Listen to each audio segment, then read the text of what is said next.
Prime gold hub తాకట్టులో ఉన్న బంగారాన్ని విడిపించి తిరిగి కొనుక్కోబడును. For more details 7997990027.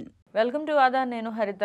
ప్రతి నెల జాతకం ఎలా ఉందో, ఎక్కడెక్కడ ప్రాబ్లమ్స్ ఉన్నాయో, ఎక్కడెక్కడ జాగ్రత్తగా ఉండాలో, ఎక్కడెక్కడ కేర్ఫుల్గా ఉండాలో ఎదురు చూస్తూ ఉంటాం. అంటే ఏది మనకు పాజిటివ్గా ఉందో ఆ వేలో వెళ్ళొచ్చు కదా అన్నట్టు కొన్ని ఇన్వెస్ట్మెంట్లు పెట్టే పర్పస్ కావచ్చు, కొన్ని ముఖ్యమైన విషయాల్లో డెసిషన్స్ తీసుకోవాలన్నా కూడా మనకు అనుకూలంగా లేనప్పుడు కొంత ఆగి తర్వాత ప్లాన్ చేద్దాంలే అనుకుంటున్న సిచ్యువేషన్స్లో మనం ఎవ్రీ మంత్ మన రాశి ఫలాలు చెక్ చేసుకుంటాం. అయితే ప్రతి నెలలానే ఈ నెల కూడా మన గోనుగుంట్ల సురేష్ బాబు గారు మనతో పాటు ఉన్నారు. ఆయన అడిగి జూన్ నెల రాశి ఫలాలు ఏ విధంగా ఉన్నాయో తెలుసుకుందాం. నమస్కారం గురుగారు. హరిత గారు నమస్కారం అండి. గురుగారు, మేషరాశి వాళ్ళకి ఏలినాడ్స్ అని ప్రారంభమైంది అని చెప్పుకున్నాం లాస్ట్ ఎపిసోడ్స్లో. అయితే ఈ మేషరాశి వాళ్ళకి ఈ నెల అయినా బాగుంటుందేమో, ఈ నెల అయినా మాకు కొంత విముక్తి వస్తుందేమో, ఈ పర్టికులర్గా కొన్ని అంశాల గురించి ఎదురు చూస్తూ ఉంటారు కదా, మాకు ఈ నెల బాగుండొచ్చు ఈ అంశాల్లో, ఏదైనా కొత్త పని మొదలు పెడదాం అనుకున్నా, లేకపోతే ఇంకొకటి ఏదైనా పెళ్ళిళ్ళు లాంటి కార్యక్రమాలు చేయాలనుకున్నా మాకు ఎలా ఉంటుందో ఏంటో అని చెప్పి ఆతృతగా ఎదురు చూస్తూ ఉంటారు. సో అలా మా ఆఫీస్లో కూడా కొంతమంది ఉన్నారు. మరి వాళ్ళకి ఇప్పుడు సూర్యుడు, కుజుడు ఈ రెండు కూడా నెగిటివ్ గ్రహాలు అని అంటారు. ఈ రెండు గ్రహాలు కొన్ని రాశులకి మంచి ఫలితాలను ఇస్తాయి అంటారు. మరి ఈ సూర్యుడు, కుజుడు మారడం వల్ల మేషరాశి వాళ్ళకి జూన్ నెలలో ఎలాంటి ఫలితాలు ఉండబోతున్నాయి గురుగారు? హరిత గారు మీరు చెప్పిన విధంగా మేషరాశి వాళ్ళకి కొంతమంది ఆల్రెడీ సెన్స్ అవుతున్నారు. గ్రహాలు మారినప్పుడు మనకి హింట్ ఇస్తాయండి. ఓకే, ఒక ఎగ్జాంపుల్, మా ఫ్రెండ్ వాళ్ళ మదర్కి థర్డ్ టైం ఏలినాడ్స్ వచ్చేసిందండి. వాళ్ళకి స్ట్రోక్ వచ్చింది, చాలా ఇబ్బంది పడిపోయారనమాట. ఇట్లాంటి కొంతమందికి లాస్ట్ ఇప్పటిదాకా బిజినెస్ బాగా నడిచిందండి, ఉన్నట్టుండి పార్ట్నర్స్ మధ్య మాకు గొడవలు స్టార్ట్ అయిపోయినాయండి. అన్ఎక్స్పెక్టెడ్గా ఉగాది తర్వాత స్టార్ట్ అయిపోయినాయండి. నాకు ఫోన్లు వస్తూ ఉన్నాయండి. సో వీళ్ళకి మేషరాశి వాళ్ళకి ఇది ఒక సిగ్నల్ ఏంటంటే ఏలినాడ్స్ స్టార్ట్ అయింది, కేర్ఫుల్గా ఉండాలని చెప్పేసి. అయితే ఇంకా ఫర్దర్ డీటెయిల్స్ ఎవరికైనా కావాలనుకుంటే మనం ఉగాది రాశి ఫలాలు ఇదే ఛానల్లో చేశాము. వాళ్ళు ఒకసారి మేషరాశి వాళ్ళు కనుక చూస్తే అందులో 15-20 మినిట్స్ బాగా అన్ని ఎక్స్ప్లెయిన్ చేసి డిస్కస్ చేసుకున్నాం. ఫర్దర్ బాగా నాలెడ్జ్ వస్తుంది. అందులో పరిహారాలు కూడా డిస్కస్ చేసుకున్నాం. అవి పరిహారాలు చేస్తే చాలా వరకు ఆ యొక్క ఇంపాక్ట్ తగ్గుతూ ఉంటుందండి. మనము ఇప్పుడు జూన్ మాసం గురించి చెప్పుకుంటున్నాం కాబట్టి జూన్ మాసంలో ఒక ముఖ్యమైన ఇంపార్టెంట్ డే ఉందండి. చాలామంది దాని యొక్క విశిష్టత తెలవదు. అది ఏరువాక పున్నమి అంటారనమాట. అది మనకి వట సావిత్రి వ్రతం అని కూడా చేసుకుంటూ ఉంటారు. ఆ రోజు ముఖ్యంగా ఎవరైతే లవ్ మ్యారేజ్ చేసుకొని తర్వాత భార్యాభర్తల మధ్య అన్యోన్యత లేదో, ఎవరైనా కనుక బాగా ఇంకా జీవితంలో ఎదగాలి, ఉన్నతంగా అనుకుంటున్నారు, ఎవరైతే అష్ట కష్టాలు పడుతూ ఉన్నారో వీళ్ళ ముగ్గురికి కలిపి ఆ ఏరువాక పున్నమి రోజున ఒకటి మనకి మర్రి చెట్టుకి చుట్టూ ప్రదక్షిణాలు చేసి పూజ చేసుకొని ముత్తైదులకి తాంబూలాలు ఇవ్వాలండి. అలా ఇవ్వగలిగి కొంచెం ఉపవాసం కనుక ఉంటే వాళ్ళకి ఈ యొక్క భార్యాభర్తల మధ్య ఉన్న డిస్టర్బెన్స్ ఏమైనా ఉంటే పోతుందండి. తర్వాత జీవితం ఇంకా ఉన్నతంగా ఎదగాలనుకుని ఎవరైతే అనుకుంటారో వాళ్ళు ఒక 250 గ్రాములు నువ్వులు కనుక దానం చేయగలిగితే ఆ యొక్క ప్రభావంతో వాళ్ళు అశ్వమేధ యాగం చేసిన ఫలితం వస్తుందని చెప్పి శాస్త్రాలు చెప్పారండి. వెరీ సింపుల్ టెక్నిక్ అండి. 250 గ్రాములు నువ్వులు తీసుకొని అర్హులైన వారికి డిస్ట్రిబ్యూట్ చేయటం అంతేనండి. ఆ యొక్క నువ్వులు దానంతో అశ్వమేధ యాగం చేసినంత పుణ్యం వచ్చిందని చెప్తారు. గురుగారు, నువ్వులు జనరల్గా చాలా మంది తీసుకోరు కదా దానం ఇస్తుంటే, అలా తీసుకోకపోతే గుళ్ళో ఎవరికైనా ఇవ్వచ్చు? ఎవరికైనా ఇవ్వచ్చు, ఏం లేదండి. నేను దానం చేయాలనుకుంటున్నా, నువ్వులు తీసుకుంటాను అడగండి. పండగ సందర్భంగా ఇస్తున్నానని చెప్పేసి వాళ్ళు ఓకే తీసుకుంటారండి. తీసుకోకపోవటం అనేది ఏమండి, ఇద్దరికి పుణ్యం వచ్చిందండి. తీసుకున్న వాళ్ళకి అయితే కొన్ని దోష నివారణ పూజలు ఉంటాయి, అవి తీసుకోకూడదు. అవి గ్రహ జపాలు అవన్నీ చేయించినప్పుడు. బట్ ఇది జనరల్గా ఎవరైనా తీసుకుంటారండి, ప్రాబ్లం అయితే ఉండదు. వాళ్ళు తీసుకున్న వాళ్ళకి ఏమి ఇబ్బంది ఉండదు, ఏముండదండి, అలాంటిది ఏముండదు. సో వాళ్ళకి ఇవ్వాలి. మూడోది చాలామందికి తెలిసింది, కొన్నిసార్లు ఇప్పటికీ చేస్తూ ఉంటారు. ఆ పౌర్ణమి రోజున, ఎందుకంటే ఇది జ్యేష్ఠ మాసం రోజున గుడుగుల్ని దానం చేసిన, చెప్పుల్ని దానం చేసిన, విసరికలను దానం చేసిన, వీటితో పాటు చందనం, మనకి చందనం డబ్బాలు అమ్ముతారు కదండి, 10 రూపీస్ 50 రూపీస్ అంతా ఉంటుంది. అవి కొంతమంది దానాలు చేసినా కానీ వీళ్ళకున్న అష్టదరిద్రాలు పోయేసి లక్ష్మీదేవి ఐశ్వర్యం వస్తుందని చెప్పేసి శాస్త్రాలు వివరించారు. కాబట్టి ఈ ముగ్గురు ఇప్పటిదాకా చెప్పుకున్నది, అది బుధవారం వస్తుంది, జ్యేష్ఠ నక్షత్రము, ఆ రోజు పౌర్ణమి ఉంది. ఆ రోజుని మిస్ కాకుండా ఇవన్నీ చేసుకొని చక్కగా హ్యాపీగా ఉండాలని చెప్పేసి నేను కోరుకుంటున్నానండి. అయితే మనకి మేషరాశి వాళ్ళు కనుక చూసుకుంటే ఇందులో నక్షత్రం ప్రకారం చూసుకుంటే అశ్విని 1, 2, 3, 4 పాదాలు, భరణి 1, 2, 3, 4 పాదాలు, కృతిక 1, 2 పాదం, కృతిక ఫస్ట్ పాదం అంతా మనకి మేషరాశిలో ఉంటారు.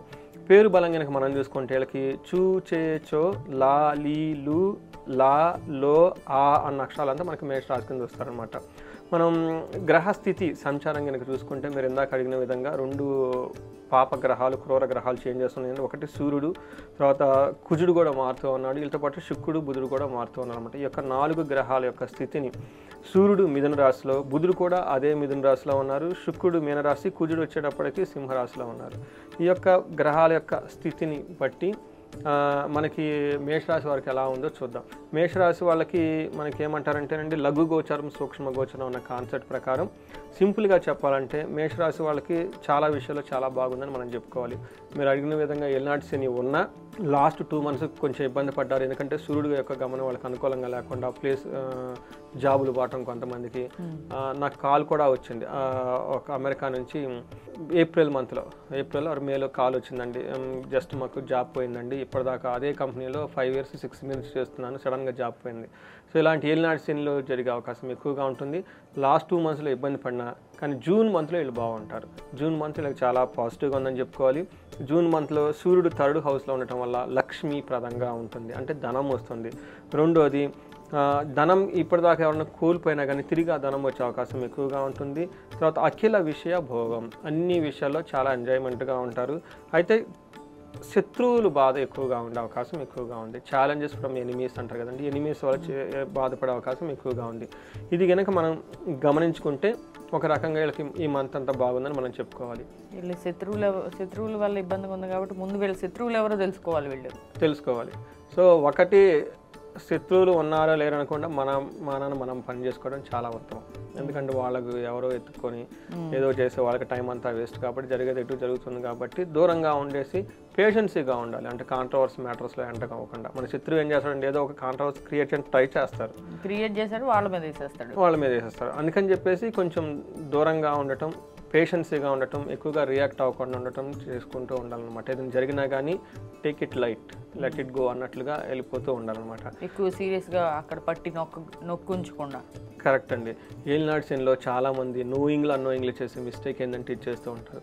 నేను 5 years చేశాను, నాకు జాబ్ పోయింది, ఎందుకు పోయింది? 5 years చేశాను, ఎంత కష్టపడ్డాను, నాకెందుకు పోయింది, ఇది వస్తుంది వాళ్ళకి. అది దాంతో కృంగి కుసించిపోయేసి ఇంకా ఎటో వెళ్ళిపోతారు. సో వాళ్ళు ఏం చేయాలంటే సిచ్యువేషన్ అలా ఉన్నప్పటికీ కూడా ఈ రాశి ఫలంగా మీకు అంత అనుకూలంగా లేదు కాబట్టి, వాళ్ళకి అంత ఇదిగా లేదు కాబట్టి చూసి చూడనట్టు పోవడం వల్ల వాళ్ళకి కొంత మేలు జరుగుతుంది. అందుకని మనకి గ్రాటిట్యూడ్ అంటారండి, ఏది జరిగినా గ్రాటిట్యూడ్.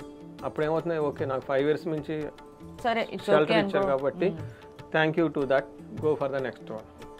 ఇలా ఫ్రీగా తీసుకునేది మైండ్ సెట్ రావాలండి, లేదంటే ప్రాబ్లం అయిపోతుంది అనమాట. ఇంకా ఒకదానికొకటి ఎక్కువైపోతుంది అనమాట. సో ఆల్వేస్ అందుకని మన పెద్దవాళ్ళు హ్యావ్ గ్రాటిట్యూడ్ అంటారు. ఎందుకంటే అందుకని మనం ఉదయాన్నే మంచం దగ్గర వెంటనే క్షమిసి అని చెప్పేసి అనుకుంటాం. ఏదైనా తలకు చేస్తుంటాం కదా, క్షమించండి అని. అట్లానే ఇప్పటిదాకా 5 years నాకు అవకాశం ఇచ్చారు, థ్యాంక్ గాడ్, మీకు కూడా థ్యాంక్ యూ అని సంతోషంగా బయటకు వచ్చేసి గో ఫర్ ద నెక్స్ట్. ఇంతకంటే మంచిదే వస్తుంది. ఈ జాబ్ వచ్చేటప్పుడు మీకు ఎలా వచ్చిందో పోయేటప్పుడు అలా అన్నట్టు మళ్ళీ ఇంకో జాబ్ వస్తుంది. గాడ్ నెవర్ స్టాప్ అండి, పుట్టించినందుకు ఇవ్వాలి కదా, ఏదో చదువుకున్నందుకు ఇవ్వాలి కదా. బట్ శని ఉండటం వల్ల కొంచెం స్లోనెస్ ఉంటుంది, అది అర్థం చేసుకొని మూవ్ అవ్వాలి అంతే తప్ప వేరే దాని గురించి బాధపడడం. స్లోగా ఉన్నప్పుడు మేనేజ్ చేయడం తెలుసుకుంటే ఈజీ. కరెక్ట్, అంతే కదా, అంటే క్రైసిస్ మేనేజ్మెంట్ ఇంగ్లీష్లో. మేనేజ్ చేయడం తెలుసుకొని కొంత స్టేబుల్గా ఉంటే హైరాణ కంగారు పడిపోకుండా కొన్ని సమస్యలు ఆటోమేటిక్గా తగ్గిపోతాయి. అవునండి, కరెక్ట్ అండి. సో మనకి సూర్యుడు వీళ్ళకి చాలా అనుకూలంగా ఉన్నారండి. సూర్యుడు వీళ్ళు చక్కగా మంచి అనుకూలంగా ఉండి ఏ విధంగా ఉన్నారంటే 3వ ఇంట్లో సూర్యుడు ఉండటం వల్ల మన మహర్షులు ఏం చెప్తారంటే ఆరోగ్యం, నిత్య సంతోషం, బంధుమిత్ర సమాగమ, అర్ధలాభ, పుత్ర సౌఖ్యం, ఇష్ట సిద్ధి. 3వ స్థానగే సూర్య అని చెప్తారు. అంటే మంచి ఆరోగ్యంగా ఉంటుంది, నిత్యం సంతోషంగా ఉంటారు, బంధుమిత్రులతో కలిసి ఉంటారు, అర్ధలాభం ధనవంతంగా లాభం ఉంటుంది, టోటల్గా పుత్రుల వల్ల సౌఖ్యంగా అనుకున్న పనులను అనుకున్న విధంగా ఉంటుంది. ఇది ఒక మంచి ప్లేస్మెంట్ సూర్యుడు ప్రకారంగా చూసుకుంటే. ఫాదర్ విషయంలో కొంచెం వీళ్ళు జాగ్రత్తగా ఉండాలండి. అలానే కుజుడు వీళ్ళకి 5వ ఇంట్లో ఉన్నా కానీ అంత ఇబ్బంది పెట్టే పొజిషన్లో లేరు. కుజుడు యాక్చువల్గా వీళ్ళకి కొంచెం ఇబ్బంది పెట్టాలి, స్ట్రాటజీలో కన్ఫ్యూజన్ చేయటం, పుత్రుల ద్వారా ఇబ్బంది, లవ్ అండ్ రొమాంటిక్ విషయాల్లో కొంచెం ప్రాబ్లమ్స్ క్రియేట్ చేస్తాడు. కానీ వీళ్ళ అదృష్టం బాగుండి ఈ మంత్ కుజుడు వాళ్ళని ఏమి ఇబ్బంది పెట్టాడు, నార్మల్గా తీసుకుని వెళ్తూ ఉంటారు. అయితే కొంచెం ఖర్చు విషయంలో చాలా జాగ్రత్తగా ఉండాలి. శరీరానికి గాయాలయ్యే అవకాశం ఎక్కువగా ఉందండి. ఇది మనకి కుజుడు అని చెప్పుకోవాలి. అయితే శుక్రుడు వీళ్ళకి ఫస్ట్ హౌస్లో ఉండి 7th హౌస్లో చూడటం వల్ల అగైన్ ఇది చాలా మంచి పరిణామం అని మనం చెప్పుకోవాలి. బెస్ట్ టైం అని మనం చెప్పుకోవాలి. అందుకని మీరు ఇందాకనే అన్నాను, మనకి మేషరాశి వాళ్ళకి బెస్ట్ టైం ఉంది. చక్కగా ఇందాక చెప్పిన విధంగా పరిహారాలు చేసుకుంటే ఇంకా బాగుంటారు. ఇందులో వీళ్ళకి ఏ విధంగా శుక్రుడు బాగుంటారంటే అర్ధలాభం, సౌఖ్యం, పరస్త్రీ సంగమం, యత్న కార్యార్థ లాభ స్యాత్ జన్మకే భృగునందని అని మనకి మహర్షులు చెప్తారు సాంస్క్రిట్లో. ఇందులో ధన ప్రవారం బాగుంటుంది, సౌఖ్యంగా బాగుంటుంది, పరస్త్రీ సంగమం ఆర్ పరపురుష సంగమం. లేడీస్ అనుకోండి, they will meet gents. Gents అయితే లేడీస్ని కలిసేసి దే కెన్ ట్రావెల్ అన్నట్లు. యత్న కార్య లాభం, ఏదైనా కనుక పని కనుక చేస్తే ఆ పనిలో లాభం ఉంటుందంట. ఇది కూడా చాలా ఇంపార్టెంట్. పని చేస్తే తర్వాత లాభం రాకపోతే, కానీ వీళ్ళకి అదృష్టం బాగుండి ఈసారి ఏదైనా పని చేస్తే అందులో రిజల్ట్ ఉంటుంది. ఓవరాల్గా కనుక చూసుకుంటే వీళ్ళు ఆపోజిట్ సెక్స్ వాళ్ళతో చాలా చక్కగా మూవ్ అవుతూ హ్యాపీగా ఉండే ఒక బెస్ట్ టైం అని మనం చెప్పుకోవాలండి. ఈ టైంలోనే వాళ్ళు ఎక్కువ ఫోకస్ చేసి కొద్దిగా అక్కడ టెన్షన్స్ ఉన్నా ఇక్కడ వీళ్ళు టైం కేటాయిస్తే కొద్దిగా హ్యాపీగా ఉంటారేమో. నక్షత్రాలను బట్టి ఎలా ఉంది గురుగారు? నక్షత్రం అశ్విని భరణి కృతిక అండి. నక్షత్రం ప్రకారం కూడా వీళ్ళకి చాలా బాగుంది. పర్టికులర్గా అశ్విని భరణి కృతిక వాళ్ళకి సూర్యుని వల్ల ఐశ్వర్యం వస్తుందంటండి. అందరికీ ఐశ్వర్యవంతంగా ఉంటుంది, జయప్రదంగా కూడా ఉంటుంది. తర్వాత ధనలాభం ఉంటుంది, మృష్టాన్నము, చక్కగా అన్ని విషయాలు చాలా బాగుంటుంది. అయితే భరణీ నక్షత్రం వాళ్ళకి కలహము, నాశనము అయ్యే అవకాశం ఎక్కువగా ఉంది. గొడవలు వస్తాయి, వాళ్ళు చేస్తున్న పని ఎక్కడో ఆగిపోయే అవకాశం ఎక్కువగా ఉంటుంది. కృతికా నక్షత్రం వాళ్ళకి ఒక కలహము, బంధనము, బంధించబడినట్లు ఉండే సిచ్యువేషన్స్ ఎక్కువగా ఉంది. అంటే కన్ఫ్యూజన్ స్థితులు ఎక్కువ ఉంటారు. ఎట్లెళ్తే బాగుంటుంది, ముందుకెళ్తే బాగుంటుంది, లేదంటే ఏదైనా సమస్య వచ్చింది దానికి ఎలాంటి పరిష్కారం మాకు కావాలి అని ఒక టెన్షన్లో ఉండే అవకాశం ఎక్కువగా ఉంది. సో వీళ్ళకి బంధించబడినట్లు ఉండేది, గొడవలు అయ్యే అవకాశం ఈ రెండే ఉన్నాయి. ఇవి కాకుండా మిగతా వాళ్ళంతా బాగుంది. అశ్విని కానీ భరణి కానీ రాంగ్ డెసిషన్ తీసుకునే అవకాశం ఎక్కువగా ఉంది. పర్టికులర్గా బుధుడు రిలేటెడ్, అంటే ఏదైనా కొనేటప్పుడు కానివ్వండి, అమ్మేటప్పుడు కానివ్వండి, వేరే వాళ్ళతో మాట్లాడేటప్పుడు అనాలోచితంగా ఏమంటారు ఇంపల్సివ్గా కొనేసి రాంగ్ డెసిషన్ తీసుకునే అవకాశం ఎక్కువగా ఉంది. కాబట్టి కొంచెం కేర్ఫుల్గా ఉండాలి డీలింగ్స్ చేసేటప్పుడు, పేపర్ వర్క్ చేసేటప్పుడు, మాట్లాడేటప్పుడు ఉంటే సరిపోతుంది. మిగతా అన్ని విషయాలు బాగుందండి. గురుగారు, మరి వీళ్ళకి కొంతమందికి బాగానే ఉంది, కొంతమందికి కొంచెం తీవ్రత అనేది ఎక్కడో చోట కనపడుతూ ఉంటుంది. అంటే కొంతమంది మైండ్ సెట్ని బట్టి కూడా కొంచెం ఎక్కువ ఫీల్ అవుతుంటారు కదా, మరి అలాంటి వాళ్ళకి ఎలాంటి పరిహారాలు ఉంటాయి? అంటే ఇది మనకు గోచారం ప్రకారం చెప్పుకుంటున్నాం అండి. జన్మ జాతకంలో వాళ్ళకి ఏ దశ, ఏ బుక్ ఎలా ఉంది కూడా తెలుసుకోవాలి. వీటికన్నిటికంటే కూడా రియల్ లైఫ్లో వాళ్ళకి ఛాలెంజెస్ చాలా ఉంటాయి. అంటే మనకి శాపాలు అంటారు, దిష్టిలు అంటారు, ఇవన్నీ కూడా ఉంటాయి. అవన్నిటిని కన్సిడరేషన్ చేసుకుని ఇండివిజువల్ జాతకం చూస్తే మనకు ఐడియా ఉంటుంది. బట్ వీళ్ళకి ఓవరాల్గా నేను వీళ్ళకి ఎక్కువగా ఏం చెప్పొచ్చు అంటేనండి, కలహము, తర్వాత బంధనము, బంధించబడినట్లు ఉందండి. వీళ్ళు విష్ణుమూర్తి ఆలయాలు దర్శించుకుంటే చాలా బాగుంటుంది. తర్వాత లక్ష్మీ కుబేరు పాశుపతం కనుక చేసుకుంటే ధనయోగం కలిసి వచ్చే అవకాశం ఎక్కువగా ఉంది. ప్రతి ఒక్కళ్ళు వీళ్ళు ఏకాదశి రుద్రాభిషేకం, ఒక శివాలయాలకు వెళ్ళిపోయి అభిషేకం చేయించుకుంటే చాలా బాగుంటుంది. ఇవి కాకుండా వాళ్ళకి స్పెసిఫిక్గా కోర్టు వ్యవహారాలని ఇలాంటి వాటి ఇంకేమైనా ప్రాబ్లమ్స్ ఉంటే మనకు కన్సల్ట్ అయితే మన వాళ్ళకి గైడెన్స్ ఇవ్వచ్చండి. రైట్, థ్యాంక్ యూ గురుగారు.